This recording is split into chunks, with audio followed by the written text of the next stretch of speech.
कानपुर में पुलिस ने एक लुटेरी दुल्हन को गिरफ्तार किया है। इस महिला ने 4 शादियां रचाई, 12 से ज्यादा लोगों को अपने जाल में फंसाया और ब्लैकमेलिंग कर करोड़ों रुपए वसूले। इसके जाल में पुलिस अफसर और डॉक्टर भी फंसे। इस शातिर और फरेबी का नाम दिव्यांशी चौधरी है। पुलिस जांच में ये भी सामने आया कि दिव्यांशी के 10 बैंक खातों में पिछले कुछ साल में 8 करोड़ रुपए का लेन देन हुआ है। चौंकाने वाली बात यह है कि इन पैसों का कुछ हिस्सा मेरठ जोन के एक दरोगा, एक इंस्पेक्टर और कुछ पुलिसकर्मियों को भी ट्रांसफर किया गया था। मतलब दिव्यांशी का नेटवर्क सिर्फ अकेले नहीं बल्कि मिली भगत के साथ चल रहा था। हाल ही में दिव्यांशी ने कानपुर पुलिस कमिश्नर अखिल कुमार से ग्वालटोली थाने में तैनात दरोगा आदित्य लोचन के खिलाफ शिकायत की थी। उसने दावा किया था कि वो आदित्य से शादी कर चुकी है और अब वो उससे पैसे हड़प रहा है और दूसरी महिलाओं से संबंध रखता है। लेकिन जब पुलिस ने जांच की तो मामला बिल्कुल उल्टा निकला।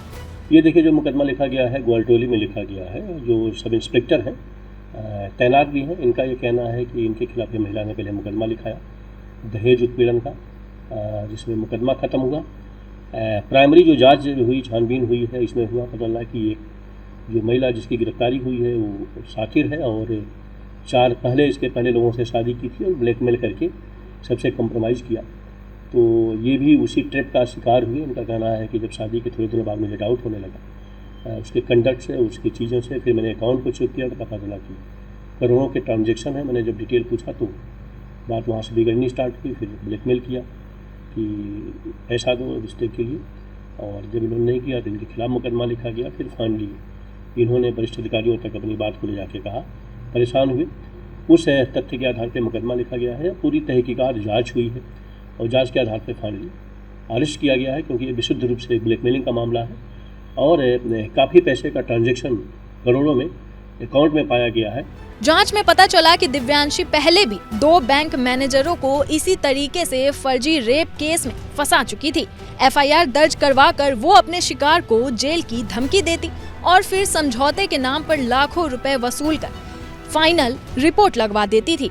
उसके कई खातों में मिली भारी भरकम रकम से साफ हो चुका है कि वो पिछले कई साल से फरेब का ये खेल खेल रही थी।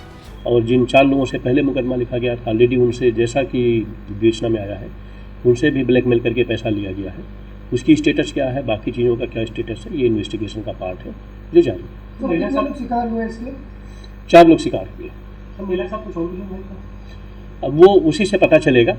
यही सी बात है, अगर इतना बड़ा कोई चल रहा है, 4 शादी होने के बाद अगर कोई पुलिस को ट्रैप कर रहा है और पुलिस के सब इंस्पेक्टर उसके शिकार हो जा रहे हैं, तो जाहिर सी बात है उसके पीछे कोई न कोई होगा। और वो सब डाटा के आधार पे, अकाउंट के आधार पे, फाइनेंशियल ट्रांजैक्शन के आधार पे क्लियर है। कई पुलिसकर्मियों, बैंक अधिकारियों, डॉक्टरों और सरकारी कर्मचारियों को वो इसी तरह अपना शिकार बना चुकी है। पुलिस का कहना है कि दिव्यांशी के खिलाफ मिले सबूत ये साबित करते हैं कि वह एक संगठित वसूली गैंग का हिस्सा थी, जिसमें कुछ पुलिसकर्मियों की भूमिका भी जांच के घेरे में है। फिलहाल दिव्यांशी चौधरी को कानपुर पुलिस ने गिरफ्तार कर लिया है और उसके पूरे नेटवर्क की जांच तेजी से जारी है।